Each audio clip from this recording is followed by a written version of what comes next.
कार्यक्रम का आयोजन किया गया था। कांग्रेस पार्टी और इंडी गठबंधन जिस प्रकार से लोगों में भ्रामक और झूठ फैलाने का काम करती है, इससे समाज को भी नुकसान होता है, इससे देश को भी नुकसान होता है। उस झूठ को रोकने के लिए आज हमने एक कार्यक्रम किया है। हमारे जाकिर हुसैन जी, जो बहुत ही वरिष्ठ नेता रहे हैं, कई बार के विधायक भी हैं, जाकिर हुसैन जी, जिनके दादा भी विधायक रहे हैं, मंत्री रहे हैं, जिनके पिताजी भी विधायक और मंत्री रहे हैं, और हमारे मेवात से ये बहुत ही वरिष्ठ वहाँ के नेता हैं। अभी वक्फ बोर्ड के हरियाणा के चेयरमैन भी हैं, और हमारे जान मोहम्मद जी, जो जिला परिषद के हमारे मेवात से चेयरमैन हैं नूह के। आज इनके तत्वाधान में आज मुस्लिम समाज के सभी हमारे गणमान्य लोग यहाँ पर आए थे। आज उनके बारे में बैठ कर के खुले मन से चर्चा हुई है कि कांग्रेस का तो इतिहास रहा है। मैंने एक शायद कहानी सुनाई थी कांग्रेस की, वो कहानी है रमलू वाली।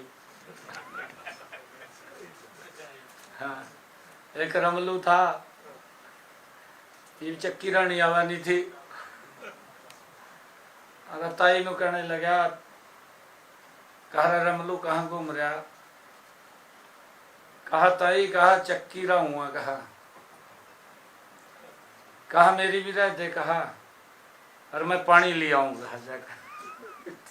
जब तक वो कहानी आप लोगों को मालूम है, समय लग जाएगा, मेरे पास समय का अभाव है। रमलू वाली स्थिति कांग्रेस की है, ये पता तो कुछ है नहीं है। 55 साल देश के ऊपर शासन रहा है, समस्याएं बन करके देश के सामने खड़ी रही, समाधान नहीं हुए। अगर ईमानदारी से उन समस्याओं का समाधान किया है तो ये भारत मां का लाल नरेंद्र मोदी है, उन्होंने किया है। पिछले 10 वर्षों में किया, एक एक समस्या का समाधान कर रहे हैं। जम्मू कश्मीर की समस्या कांग्रेस की देन थी, जिसका समाधान धारा 370 को समाप्त करके नरेंद्र मोदी जी ने किया है। बोडो की समस्या कांग्रेस की देन थी, जिसका समाधान भी नरेंद्र मोदी जी ने किया है। परंतु पीछे जनगणना को लेकर के अभी कल आदरणीय प्रधानमंत्री जी ने कैबिनेट के अंदर फैसला किया जाति जनगणना का। मैं आदरणीय प्रधानमंत्री जी का दिल से धन्यवाद करता हूं। और जो ही कैबिनेट के अंदर फैसला आया, ये फैसला लिया गया, राहुल गांधी एकदम बाजी का प्रेस में बैठ गया और कहने लगा कि कहा ये तो मैंने कह रखा था। भाई तन्ने कह रखा था तो अपना रिकॉर्ड भी चेक कर ले पहला। मैं आज थोड़ा सा आपको, जो राहुल गांधी और कांग्रेस पार्टी बोल रही है ना कि हमने इस बात को उठाया था, मैं 2010 की ये बात बताना चाहता हूं, जो कल आदरणीय प्रधानमंत्री जी ने जनगणना ये कराने के लिए कैबिनेट में फैसला लिया। हम धन्यवाद करते हैं आदरणीय प्रधानमंत्री जी का। परंतु कांग्रेस को आईना दिखाता हूं, क्योंकि एकदम राहुल गांधी बैठ गया, उनके कई लोग बैठ गए, ये तो हमने कराया था, ये बात तो कहने लगे। मैं आपके माध्यम से मैं प्रदेश और देश को और कांग्रेस को ये आईना दिखाना चाहता हूं, देश और प्रदेश को बताना चाहता हूं कि कांग्रेस की स्थिति क्या थी। कांग्रेस समस्या को समस्या बना करके रखती थी। 2010 में जब तत्कालीन प्रधानमंत्री डॉक्टर मनमोहन सिंह जी ने floor of the house Lok Sabha के अंदर आश्वासन दिया था कि जाति जनगणना पर कैबिनेट में विचार किया जाएगा, ये लोकसभा में कहा हुआ है। शायद राहुल गांधी को अगर नहीं पता तो वहां की वो प्रोसीडिंग निकाल करके देख सकते हैं, क्योंकि वो तो उस सरकार के अंदर पीछे से बैठ करके सरकार को चला गया था। कहाँ से माल ले रहा, कहाँ जा रहा, सारा पता था। कितना विकास के ऊपर खर्च हो रहा है, कितना नहीं हो रहा है, वो सारा उसको मालूम था। और ये भी कहा गया था कि कैबिनेट के अंदर आकर के एक मंत्रिमंडल समूह का भी गठन किया जाएगा, यह भी कहा गया था। यह कांग्रेस के समय में कहा गया था, और जिसमें यह भी कहा गया था कि अधिकांश राजनीतिक दलों ने, जब उन्होंने ये floor of the house Manmohan Singh ने कहा, जिसमें अधिकांश राजनीतिक दलों ने जातिगत आधारित जनगणना का समर्थन किया था, अपनी संतुष्टि दी थी। इस समूह में जो वो समूह बना था, उस समूह के अंदर केंद्रीय गृह मंत्री उस समय के पी चिदम्बरम भी शामिल थे। पी चिदम्बरम ने 2011 की जनगणना में जाति को शामिल करने का विरोध किया था और कहा कि जातियों की गिनती जनगणना में नहीं बल्कि अलग से कराई जाएगी। ये उनके वित्त मंत्री, गृह मंत्री ने कहा था उनके। और किस प्रकार की जनगणना हुई, कितनी जातियां बना दी गई, आपके सामने है। अगर किसी का गोत्र भी था उसको भी जाति में कन्वर्ट कर दिया। ये इस प्रकार का इनका सिस्टम रहा है। परंतु आदरणीय प्रधानमंत्री जी ने ये कल कैबिनेट में फैसला लिया कि हम जाति जनगणना कराएंगे, क्योंकि ये भी कांग्रेस की एक गलती है, उसका सुधार करेंगे। उसका सुधार, कांग्रेस की गलतियों का सुधार कर रहे हैं आदरणीय मोदी जी। मैं मोदी जी का दिल से धन्यवाद करता हूं, उनको बहुत बहुत साधुवाद देता हूं कि उन्होंने ये फैसला लिया है। आप सब जानते हैं कि जो वक्फ अधिनियम संशोधन 2025 माननीय प्रधानमंत्री नरेंद्र मोदी जी के नेतृत्व में वक्फ कानून की कमियों को दूर करने के लिए इसमें संशोधन किया गया। बहुत सारी कमियां थी, क्योंकि कांग्रेस ने 2013 में हड़बड़ाहट में, ये लगभग 13-14 में हड़बड़ाहट के अंदर ये लोकसभा में लेकर के आए। इसका नुकसान मुस्लिम समाज को भी हुआ, इसका नुकसान देश को भी हुआ। कांग्रेस कोई भी काम करती थी, केंद्र बिंदु वोट बैंक रखती थी। नरेंद्र मोदी जी कोई भी काम करते हैं, केंद्र देश को रखते हैं। ये अंतर है मोदी जी की कार्यशैली और कांग्रेस की कार्यशैली में। कांग्रेस वोट बैंक को केंद्र में रख करके कानून बनाती है, काम करती है। मोदी जी देश को केंद्र में रख करके कानून बनाते हैं, काम करते हैं। ये अंतर है। और मैं ये कहना चाहूंगा कि ये अधिनियम जो माननीय प्रधानमंत्री जी के सबका साथ, सबका विकास, सबका प्रयास और सबका विश्वास के विजन को साकार करने में एक महत्वपूर्ण ये पहल है जो आदरणीय प्रधानमंत्री जी ने ये पास किया है। मैं माननीय प्रधानमंत्री जी के प्रयासों से अब यह कानून जो असहाय मुस्लिम हैं उनको बड़ी राहत देने वाला ये कानून है। इसमें बने नए नियमों से वक्फ प्रबंधन में पारदर्शिता बढ़ेगी और संपत्ति के मनमाने अधिग्रहण पर भी रोक लगेगी। पहले वक्फ बोर्ड ताकतवर लोगों का एक हथियार के रूप में इस्तेमाल करते थे। आप सब जानते हैं कांग्रेस को भी यही पीड़ा है, कोई और पीड़ा नहीं है। कुछ लोगों को जो पीड़ा है क्योंकि वक्फ बोर्ड को एक हथियार के रूप में इस्तेमाल करते थे, अब वो बंद हो गया है। अब जो नए सुधारों से जो पुरानी उनकी गलतियां थी को सुधारने और जनहित में कामों को बढ़ावा देने की दिशा में ये ठोस कदम उठाए जाएंगे। पुराने भ्रष्टाचार और अनियमितताओं को समाप्त कर अब वक्फ संपत्तियों का उपयोग गरीब मुस्लिम, महिला और समाज के वंचित वर्गों के कल्याण के लिए किया जाएगा। पहले तो कुछ प्रभावशाली व्यक्ति इसका प्रयोग कर सकते थे, परंतु इसके आने से गरीब मुस्लिम और हमारी मुस्लिम महिलाएं और जो मुस्लिम वर्ग के अंदर वंचित समाज है, गरीब समाज है, जिसको कांग्रेस लगातार वोट बैंक के रूप में इस्तेमाल करती रही है, अब उनके कल्याण के लिए इसका प्रयोग किया जाएगा। यह अधिनियम कमजोर वर्गों को एक नया जीवन देने का काम करेगा। यह बोहरा, जो मुस्लिम समाज की जाति है, बोहरा, अहमदिया और पसमानदा मुसलमानों के अधिकारों की सुरक्षा भी करेगा। इससे आदिवासियों के अधिकारों की भी सुरक्षा होगी।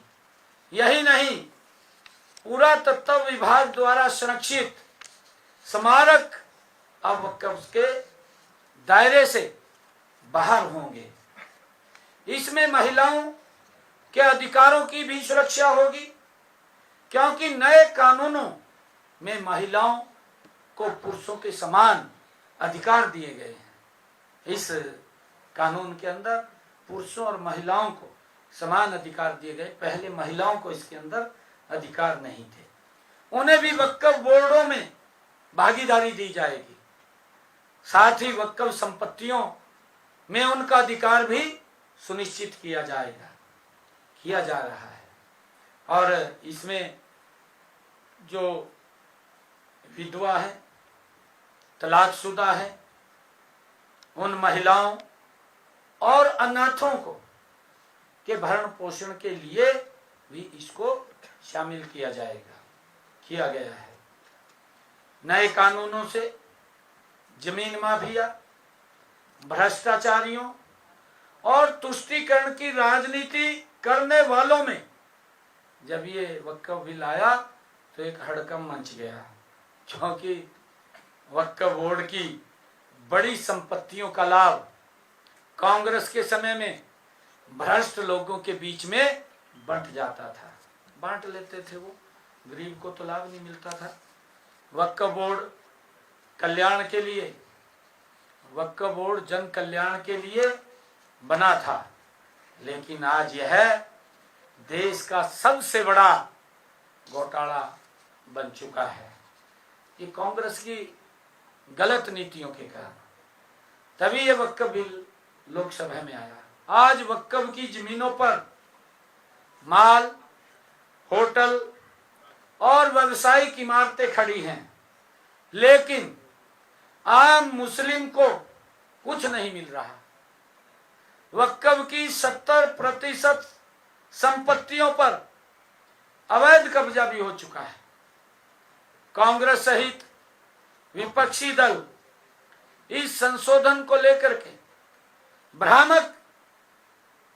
भ्रम का फैला रहे हैं कि जबकि कांग्रेस के शासनकाल के ऐसे अनेक उदाहरण हैं जब वक्फ संपत्तियों का दुरुपयोग उनके समय में हुआ है।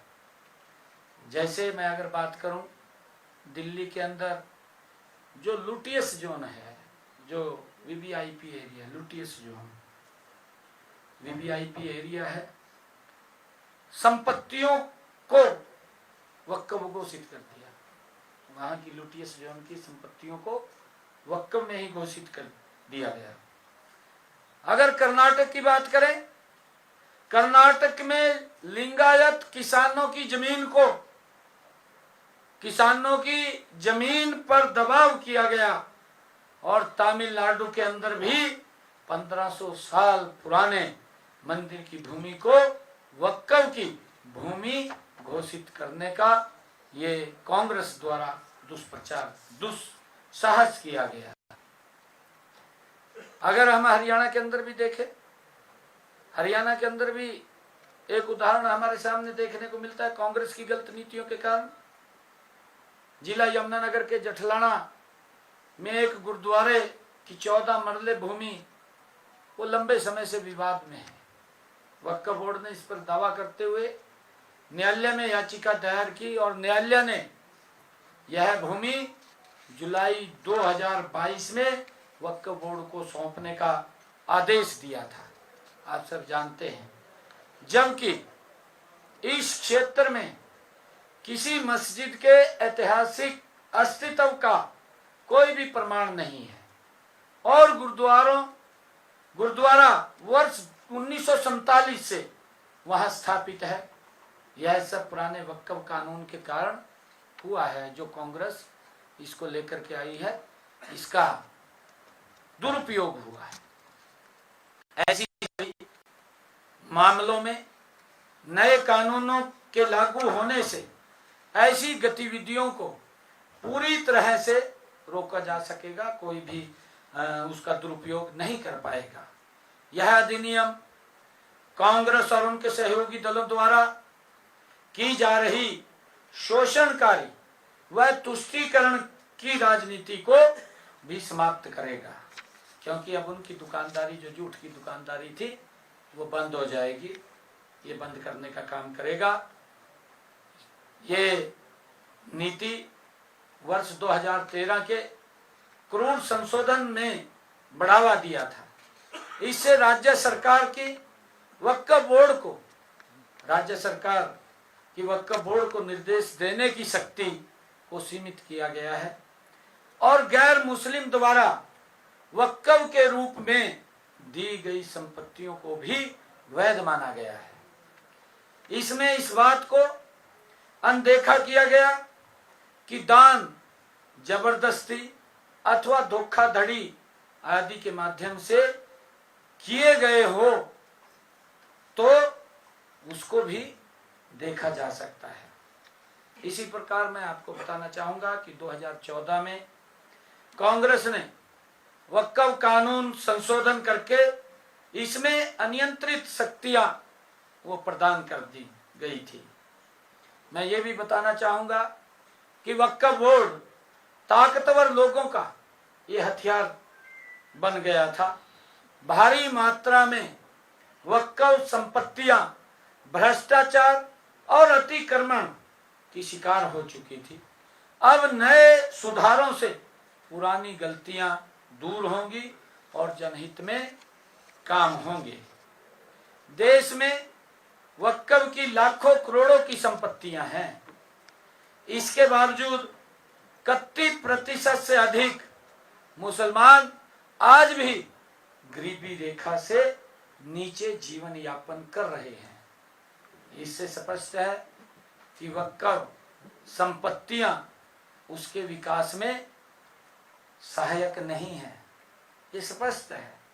भारी मात्रा में वक्फ संपत्तियां भ्रष्टाचार और अतिक्रमण की शिकार हो चुकी है। केंद्र सरकार ने वक्फ सुधार करते हुए बड़े स्तर पर जन कल्याण का कार्य किया है। केंद्र सरकार की नीति सबके कल्याण की है। आवास और उज्ज्वला जैसी योजनाओं में बिना भेदभाव के गरीब लोगों को लाभ दिया गया है। वक्फ संपत्तियों के प्रबंधन में पारदर्शिता और दक्षता बढ़ाने के लिए अधिनियम में वक्फ पंजीकरण, लेखा परीक्षा और लेखांकन के लिए केंद्रीय नियम बनाने का प्रावधान किया गया है। मैं ये भी बताना चाहूंगा कि वक्फ संपत्तियों के पंजीकरण और प्रबंधन के लिए केंद्रीकृत डिजिटल पोर्टल स्थापित किया गया है। इससे पारदर्शिता और जवाबदेही सुनिश्चित होती है। वक्फ बोर्डों के खातों की ऑडिट अब नियंत्रक और महालेखक परीक्षक या नामित अधिकारियों द्वारा की जाएगी। केंद्रीय वक्फ परिषद और राज्य वक्फ बोर्डों में कम से कम 2 मुस्लिम महिलाओं की अनिवार्य भागीदारी भी सुनिश्चित की गई है, जिसमें लैंगिक समानता को बढ़ावा मिलेगा। वक्फ बोर्ड के इन बोर्डों में शिया, सुन्नी, बोहरा, पसमानदा और अन्य मुस्लिम समुदायों के साथ साथ गैर मुस्लिम सदस्यों की भागीदारी सुनिश्चित की गई है। इससे समावेशिता को भी बढ़ावा मिलेगा। वक्फ अधिनियम को अब सीमा अधिनियम 1963 के अधीन लाया गया है। इससे अतिक्रमण के मामलों में समयबद्ध कार्रवाई की जा सकेगी। अब 12 साल से अधिक समय से कब्जे में रहने वाली संपत्तियों पर वक्फ बोर्ड दावा नहीं कर सकेंगे। सरकारी संपत्तियों को वक्फ दावों से पूरी तरह बाहर रखा गया है। इससे सरकारी भूमि की सुरक्षा सुनिश्चित होगी। अब इस बिल के आने से वक्फ संपत्ति की स्थापना केवल वैध वक्फ दस्तावेजों के माध्यम से ही की जा सकती है। इससे वक्फ बाय यूजर जैसे अनधिकृत दावों की रोकथाम हो सकेगी। वक्फ ट्रिब्यूनल के आदेशों के खिलाफ उच्च न्यायालय में 90 दिनों के भीतर अपील करने का भी इस बिल में प्रावधान किया गया है। इससे न्यायिक प्रक्रिया में पारदर्शिता और न्याय संगतता बढ़ेगी। इस बिल के अंदर वक्फ संपत्तियों के सर्वेक्षण की जिम्मेवारी कलेक्टर या उसके द्वारा नामित डिप्टी कलेक्टर स्तर के अधिकारी को सौंपी गई है। इससे सर्वेक्षण प्रक्रिया में भी पारदर्शिता आएगी। इस बिल में वक्फ संपत्तियों के स्वामित्व की पुष्टि के लिए सरकारी भूमि को कलेक्टर या उसके द्वारा नामित डिप्टी कलेक्टर स्तर के अधिकारी को सौंपी गई है। इससे सर्वेक्षण प्रक्रिया में भी पारदर्शिता आएगी। इस बिल में वक्फ संपत्तियों के स्वामित्व की पुष्टि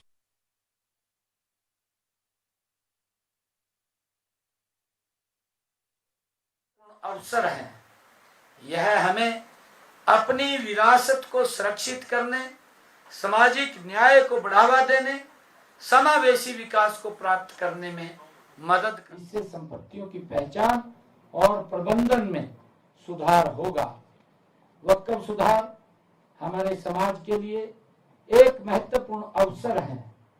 यह हमें अपनी विरासत को सुरक्षित करने, सामाजिक न्याय को बढ़ावा देने, समावेशी विकास को प्राप्त करने में मदद कर सकेगा। इस अधिनियम के माध्यम से ये सुनिश्चित होगा कि वक्फ संपत्तियां हमारे समाज के लिए एक सकारात्मक शक्ति बने और सभी के लिए एक बेहतर भविष्य बनाने में योगदान करे। ये इस बिल का उद्देश्य है, क्योंकि कांग्रेस पार्टी लगातार ये लोगों को भ्रमित करके, लोगों को बरगला करके वो अपना वोट बैंक सुरक्षित करना चाहती है। मैंने उसकी चर्चा भी की है। अभी लोकसभा के चुनाव में आप लोगों ने देखा भी है कि कांग्रेस पार्टी राहुल बाबा उस पवित्र संविधान की बुक को उठा करके पूरे देश में घूमना शुरू कर दिया कि अगर नरेंद्र मोदी जी तीसरी बार प्रधानमंत्री बन गए तो संविधान खत्म हो जाएगा, समाप्त हो जाएगा। इस प्रकार का दुष्प्रचार ये शोभा नहीं देता। भाई तेरे पास कोई काम को करने का, उसके बारे में विजन बताओ। आप ये झूठ मत परोसो। लोग आपका झूठ सुन सुन करके पक चुके हैं, पक नहीं चुके। अब तो आपको जीरो पे आउट करना शुरू कर दिया है। आपको दिल्ली में तीसरी बार जीरो पे आउट कर दिया है, आपको हरियाणा में जीरो पे आउट कर दिया स्थानीय निकाय के चुनाव में। अब आप कहीं और अपनी स्ट्रेटजी को चेंज करना चाहिए, झूठाड़ी छोड़नी चाहिए, क्योंकि अब आपके ऊपर विश्वास नहीं रहा।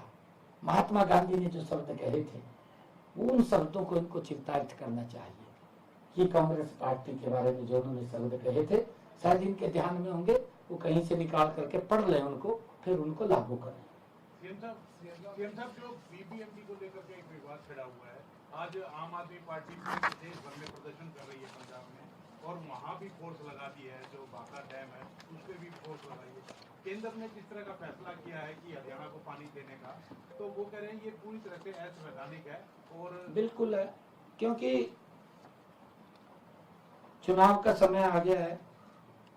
आम आदमी ने बड़े सजाबाग दिखाए थे, पंजाब के लोग समझ रहे हैं, पंजाब के लोग जान भी गए हैं। ये घटिया राजनीति कब तक करेंगे ये लोग? अरे विकास की राजनीति करिए, मैं लगातार कह रहा हूं। मैं भगवंत मान को भी कहा है, आप वहां के मुख्यमंत्री, आपको अवसर दिया है, बड़ा विश्वास करके अवसर दिया है आपको।